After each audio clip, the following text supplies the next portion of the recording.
Hi friends, welcome back. तो भाई video है कि भाई क्या ये है पाकिस्तान का अंत? Is it the end of Pakistan?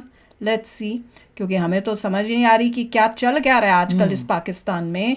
वहाँ यहाँ पे पहले तुम्हारे पास आटे के लाले थे, तुम्हारे को आईएमएफ लोन नहीं दे रहा, कर्ज़ों में तुम दबे पड़े हो।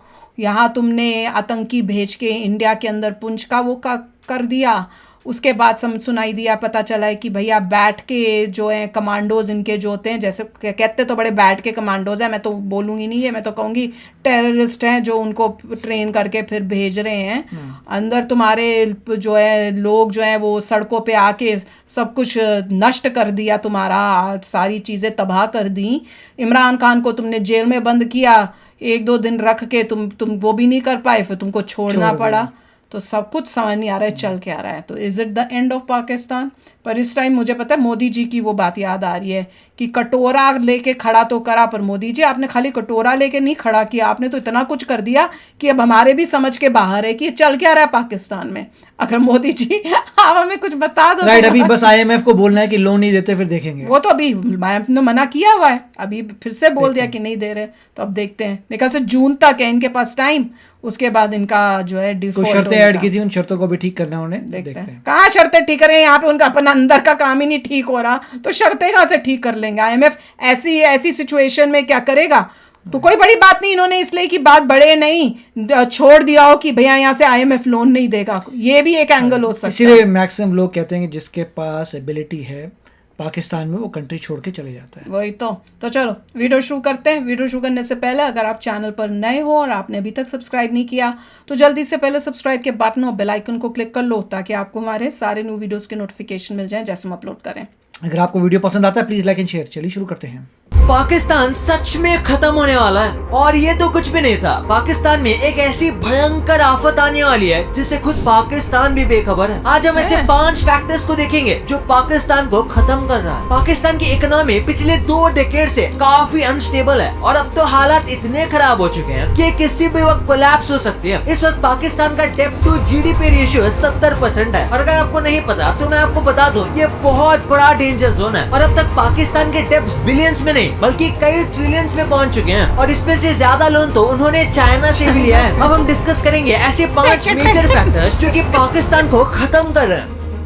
पाकिस्तान के फॉर्मेशन के बाद से ही पाकिस्तान में पॉलिटिकल इंस्टेबिलिटी है। जब मोहम्मद अली जिन्ना की डेथ हो गई थी तो उसके बाद सच में पाकिस्तान के फादर की डेथ हो गई थी, क्योंकि आप कह सकते हो कि वहां के सरकार बस यही चला रहे थे। यहाँ तक कि मोहम्मद अली जिन्ना ने तो ये भी कहा कि उन्होंने पाकिस्तान को अपने सेक्रेटरी और एक टाइप राइटर के साथ मिलकर बनाया है। यानी कि जब उन्होंने पाकिस्तान को बनाया था तब उनके पास प्रॉपर मिनिस्टर्स की टीम भी नहीं थी, और यही वजह है कि पाकिस्तान के कॉन्स्टिट्यूशन को लिखने में 9 साल लग गए, जबकि इंडिया का कॉन्स्टिट्यूशन ऑलमोस्ट 2 साल में ही बन गया था। और इसी के साथ पाकिस्तान के बनने में कुछ 20-30 साल के अंदर ही कई सारे प्राइम मिनिस्टर बदले, और आज तक पाकिस्तान का कोई भी प्राइम मिनिस्टर लॉन्ग टर्म तक काम नहीं कर सका। और ज्यादातर जो पाकिस्तान के प्राइम मिनिस्टर बदले हैं वो अपने पीरियड को खत्म नहीं कर पाए थे, यानी कि या तो कोई उनके गवर्नमेंट को ओवरटेक कर लेता, या उनकी डेथ हो जाती है, या फिर किसी और वजह से पाकिस्तान के प्राइम मिनिस्टर को अपनी कुर्सी छोड़नी पड़ती है। और यही सब वजह है कि पाकिस्तान हमेशा इंस्टेबिलिटी में रहा, क्योंकि चाहे आपका प्राइम मिनिस्टर कैसा भी हो, अगर वो लॉन्ग टाइम तक प्राइम मिनिस्टर रहता तो कहीं ना कहीं देश का ग्रोथ ही होता। लेकिन बार बार बदलने की वजह से पाकिस्तान में इंस्टेबिलिटी थी, और अभी पाकिस्तान में 2 डिवीजन आ चुके हैं। जैसे कि अभी पाकिस्तान के प्राइम मिनिस्टर शहबाज शरीफ हैं, लेकिन कई लोग चाहते हैं कि अभी भी उन्हें प्राइम मिनिस्टर इमरान खान चाहिए, और यही वजह है कि पाकिस्तान में पॉलिटिकल क्राइसिस हो गया।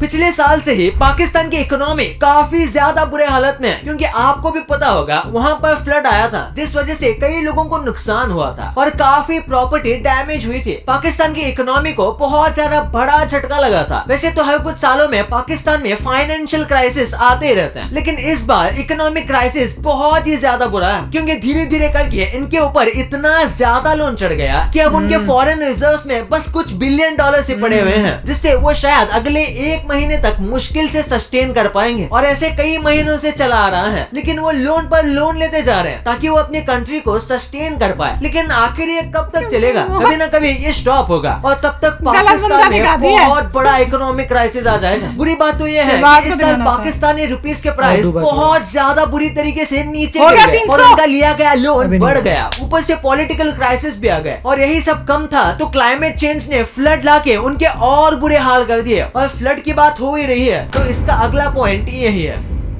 मॉनसून पाकिस्तान के लिए बहुत खराब था। कहा जाता है कि उसने पाकिस्तान के 1/3 हिस्से को डुबा दिया था। इसमें ऑलमोस्ट 2000 लोगों की जान चली गई थी। कई लोगों के घर तबाह हो गए थे और यही सब होने के करीब 8-9 महीने बाद आज भी हजारों लोगों को अब तक रहने की सही जगह नहीं मिली है और अब तक इनकी जिंदगी थम सी गई है क्योंकि पाकिस्तान के पास अपने ही देश के लोगों का पेट भरने जितने पैसे मुश्किल से हैं। तो ऐसे में वो उन लोगों की मदद नहीं कर पा रहे। हाँ, ये बात अलग है कि उनकी मदद करने के लिए कई लोगों ने पैसे डोनेट किए हैं, लेकिन उसके बाद भी अब तक हजारों लोग आवारा हो गए और माना कि डोनेशन और बाकी सबसे मिले पैसे उनकी काफी ज्यादा मदद कर रहे हैं। लेकिन फिर भी पाकिस्तान के लिए रिकवरी का रास्ता बहुत मुश्किल होने वाला है।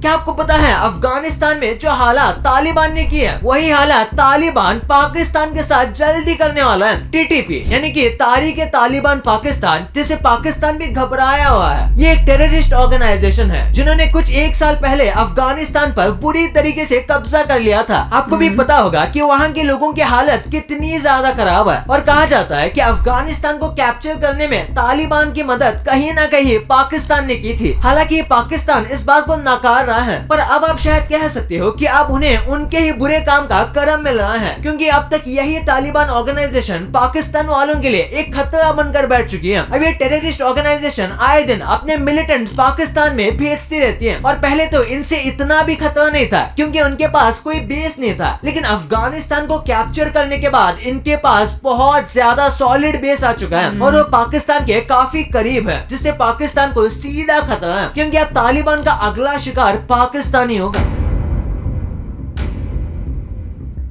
पाकिस्तान ने हमेशा ही अपने इकोनॉमी और पॉलिटिक्स से ज्यादा अपने मिलिट्री पर पैसा खर्च किया है। जैसे कि जब पाकिस्तान और भारत का बंटवारा हुआ था और पाकिस्तान और भारत के बीच जब फंड्स बांटे जा रहे थे तब पाकिस्तान को $750 मिलियन देने थे, लेकिन पाकिस्तान को हमने $200 मिलियन दिए और उसके बाद हमने ब्रेक लगा दिया क्योंकि पाकिस्तान जो है वो उस पैसे का इस्तेमाल डायरेक्ट अपने मिलिट्री में कर रहा था और तभी उनका देश जस्ट बना ही था। पर हमने इसीलिए स्टॉप किया था क्योंकि मिलिट्री बनते ही वो सबसे पहले जो चीज करने वाले थे वो था कश्मीर पे कब्जा और इसीलिए ही जवाहरलाल नेहरू ने जब तक कश्मीर का मुद्दा नहीं सुलझ जाता तब तक आगे पैसे देने से मना कर दिया। लेकिन जब गांधी जी ने कहा कि ये बिल्कुल गलत है और ये हमारे ट्रस्ट को तोड़ देगा, इसलिए नेहरू जी के डिसीजन को गांधी जी ने रिजेक्ट कर दिया। और कई लोग मानते हैं कि यही वजह है कि गांधी जी का असैसिनेशन हुआ, यानी कि इस चीज को जस्टिफिकेशन के रूप में दिखाया जाता है। लेकिन ये सब हमने आपको इसीलिए बताया क्योंकि हम आपको दिखाना चाहते थे कि पाकिस्तान कैसे पहले से ही अपने मिलिट्री पर ज्यादा भरोसा करता है और पाकिस्तान को अपने गवर्नमेंट से ज्यादा मिलिट्री पर भरोसा है और वो अपने 60% से ज्यादा खर्च मिलिट्री पर ही करता है। और यही होता है जब कोई देश अपने देश को चलाने की जगह बस मिलिट्री को ताकतवर करने पर फोकस करता है, जो गलती पाकिस्तान ने की। और इसके कॉन्सिक्वेंसेस यही हुए कि पाकिस्तान मिलिट्री के पास आज भी गवर्नमेंट से ज्यादा पावर है और यही सब वजह है जिसकी वजह से पाकिस्तान की इकोनॉमी कोलैप्स हो रही है और पाकिस्तान देश का एंड आने वाला है अगर उन्होंने जल्द ही कुछ ना किया तो। इस वक्त तो पाकिस्तान अपने हर एक कोशिश कर रहा है कि वो जिस भी देश से हो सके वहाँ से लोन ले सके ताकि वो अपने देश को सस्टेन कर सके। लेकिन अभी भी चाइना उनके लिए काफी बड़ा खतरा बनकर बैठा हुआ है। लेकिन ये चीजें हमें क्या इफेक्ट करती है? सबसे पहला तो हम स्टार्टिंग से ही पाकिस्तान और इंडिया को कंपेयर करते आ रहे हैं। इस चीज को बंद कर देना चाहिए और पाकिस्तान की गलतियों से हमें सीखना चाहिए कि क्या चीज है जो भारत को नहीं करनी चाहिए। क्योंकि एक फेमस कोट है कि इंटेलिजेंट लोग अपनी गलतियों से सीखते हैं, लेकिन जो जीनियस होता है वो दूसरों की गलती से भी सीखता है। और जिस तरीके से बस 1 साल के अंदर साउथ एशिया के 2 देश इतने बड़े क्राइसिस में आ गए हैं जैसे कि श्रीलंका और पाकिस्तान, तो उसे हमें ये समझ में आता है कि कब क्या हो जाए इसका कोई भी भरोसा नहीं रहता। इंडिया में ऐसे कई मिनिस्टर्स हैं जो कि इंडिया के लिए काफी सोच समझकर डिसीजन लेते हैं और यही वजह है कि आज इंडिया को फास्टेस्ट ग्रोइंग कंट्री और नेक्स्ट सुपर पावर की तरह देखा जाता है। लेकिन ये टॉपिक होगा किसी और वीडियो में। तब तक आप कमेंट करो कि ये वीडियो आपको कैसा लगा और ऐसे ही वीडियोस के लिए सब्सक्राइब करना मत भूलना। तो फ्रेंड्स,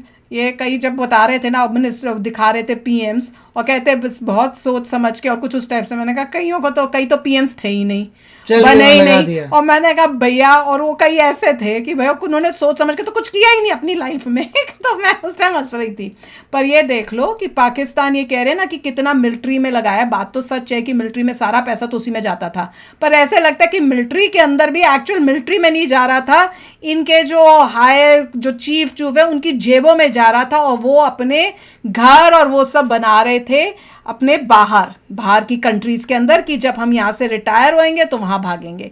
क्योंकि देखो आज की सिचुएशन में जिस तरह से इनको इमरान खान को छोड़ना पड़ा है, इससे तो लग रहा है कि इनकी आर्मी जो है वीक हुई पड़ी है, वो नहीं कंट्रोल कर पाई। जो जनता सड़कों पे आई हुई थी उनको रोक नहीं पाई, उन्हें कंट्रोल नहीं कर पाई। तो मैं तो अब इनकी मिलिट्री पे ही मुझे क्वेश्चन हो रहा है कि क्या इनके मिलिट्री जो है इनमें ताकत नहीं है, या मिलिट्री के पास पैसा भी नहीं है, या उनके लोग ही अंदर मिलिट्री के हैं जो कह रहे हैं कि अब वही रिवोल्ट कर रहे हैं कि भाई हमने तुम्हारे साथ ये सब नहीं करना, हम तो अपनी जनता के साथ हैं, या हम भी इमरान खान के साथ हैं, क्या पता। पिछली बातों में और इस बातों में सिर्फ एक ही फ़र्क था, वो था कि यहाँ पे इनको IMF से पैसा चाहिए था।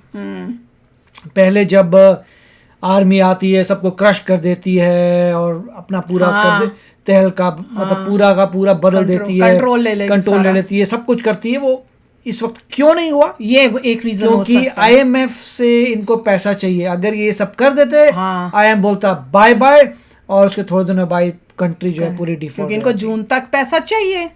तो हो सकता है वो भी रीजन वो मेन रीजन हो कि इमरान खान को छोड़ दिया हो कि पहले IMF से ले लो पैसा, उसके बाद कुछ करके देखेंगे। पर मुझे लगता है कि भैया तुम तो फिर बड़ी बेवकूफ़ी की कि तुमने IMF से अगर पैसा लेना तो इमरान खान को नहीं पकड़ना चाहिए था। अब इतनी सारी जो न्यूज़ है पता चली है, उससे तुम भी दिखे कि तुम्हारे में भी नहीं था कि तुम कंट्रोल कर सको अपने लोगों को।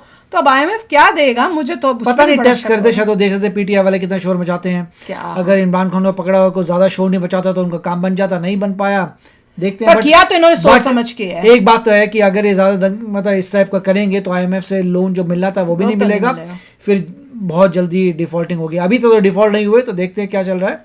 बट एंड तो किसी कंट्री का तभी होता है, डिफॉल्ट हो जाती है फिर दोबारा उठ के आती है, मगर लोगों को मैक्सिमम परेशानी होती है। चलो आप बताना आपको क्या लग रहा है, आप अपने अपने वेरियस थॉट्स और आइडियाज जो है ना वो ज़रूर शेयर करना। तो चलो चलते हैं, मिलेंगे नेक्स्ट वीडियो में बहुत ही जल्द। Till then take care and bye bye. तो अगर आप मेरे इस चैनल पे नए हो तो जल्दी से सब्सक्राइब के बटन को हिट करो और बेल आइकन को क्लिक करो, ताकि आपको मेरा जब नया वीडियो मैं लगाऊं आपको उसके बारे में जल्दी से पता चल जाए।